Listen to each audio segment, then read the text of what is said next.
Hello, I'm Geoff Kersey, and in this lesson we're going to look at painting skies. If you're painting watercolour landscapes, the sky is a vital element. It's probably the most important element because it sets the whole mood and atmosphere. We've got 3 tubes of paint, French ultramarine, rose madder and oriolin, and we're going to start by squeezing out 1 inch of these into the palette. Okay, now before we put any paint on the paper, I'm going to rule a horizontal line to represent the horizon about 1/3 of the way up. And that's all the drawing I need for this stage. I'm going to start now by mixing a wash for the whole sky. I'm going to take some ultramarine, plenty of water. I do need to make sure I mix plenty of paint. When you've got a whole area to cover like the sky, it's very important that you don't have to stop halfway through to mix some more paint. I'd rather have too much than not enough. Now I'm going to add to this wash of French ultramarine a little touch of rose madder. This warms the colour. I'm careful not to add too much because I want to create a warm blue rather than a vivid purple. Now I'm going to wash the brush thoroughly. I need to get all of that colour out of the brush, and then I'm going to coat the whole of the top of the paper right down to the horizon line that I've penciled in with clean water. I'm using even horizontal strokes, taking care to cover every part of the paper, but not create a puddle. I want a nice even coating of water.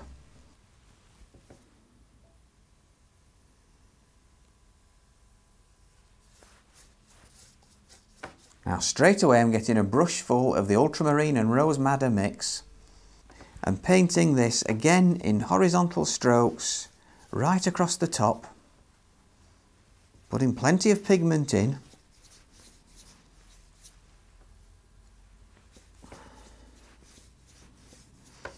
And when I get just below halfway, I'm adding a bit of water to the brush so that the paint becomes thinner and gradually pales off towards the horizon where I want a nice flat line. Then straight away I'm taking a piece of kitchen roll and I'm going to try and dab out some shapes to give me a sort of cloud effect. You need to keep changing the area of kitchen roll that you're using so that you don't keep spreading the paint about. And it's just a case of lifting it out, trying to create some sort of random shapes. Not too neat and tidy or they don't look natural. Let's round them off a little bit. I'm going to now fold up the tissue to a smaller piece and indicate some smaller clouds a bit lower down, nearer to the horizon. This will help with a feeling of distance if the clouds nearest the horizon are smaller. Okay, and we'll leave that to dry.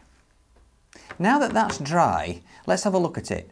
I think you can see that that works as a sky just on its own. But we can now give it another dimension by putting a bit of grey into the clouds, making them look a bit heavier, almost like rain clouds.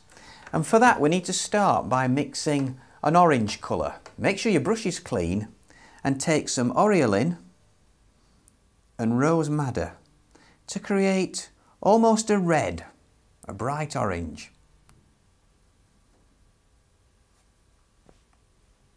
We need to make sure we've got plenty of this because again it's another instance where if you have to stop and mix more halfway through it makes it a lot more difficult. Okay, now to turn that into a grey I'm going to add some French ultramarine. As you keep adding that you can see it turns purple first of all and then it goes into a darker grey. Now taking this a cloud at a time, I'm going to wet the cloud area with clean water. Don't flood it, just wet the surface of the paper in the cloud area with clean water and then pick up a bit of the grey on the tip of your brush and just drop it in. Let it spread up into the cloud, following the cloud shape. Okay. Then repeat the exercise. Clean the brush every time and work cloud by cloud. Don't wet all of them and then go back to the beginning because by the time you get to the last one it's started to dry. And remember, don't flood it, it's just a case of getting it nice and wet all over the white area.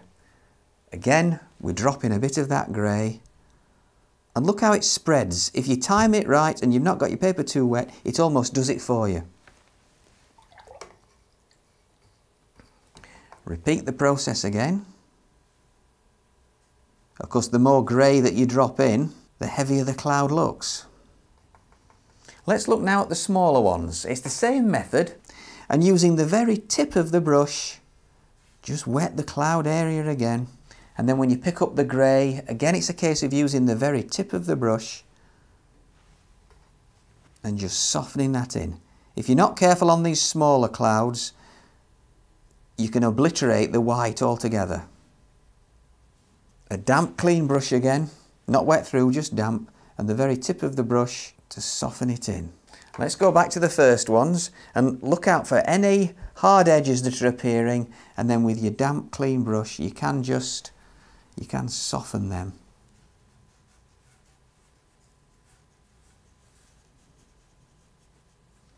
Okay, so we'll leave that to dry.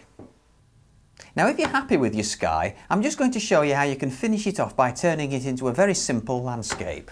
I'm going to start by mixing a bit more of that grey that we've just used in the clouds, maybe a little bit thicker this time.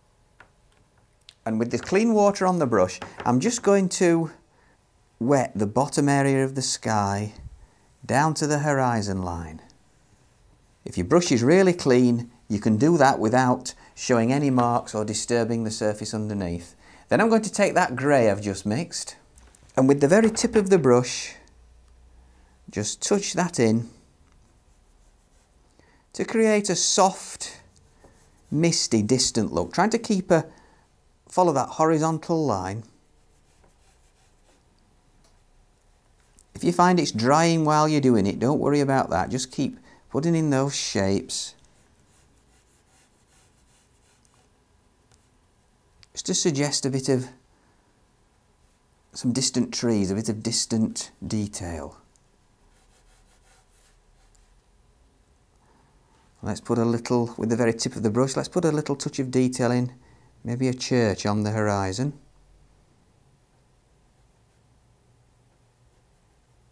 And I'm going to clean the brush, and with a damp clean brush, just soften some of the shapes, just soften the edge a little bit.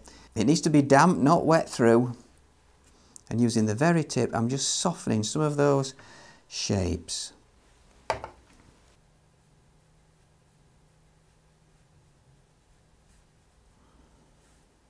So that they look a bit misty and a bit distant. Touch more grey in there so that some parts are a little bit stronger than others.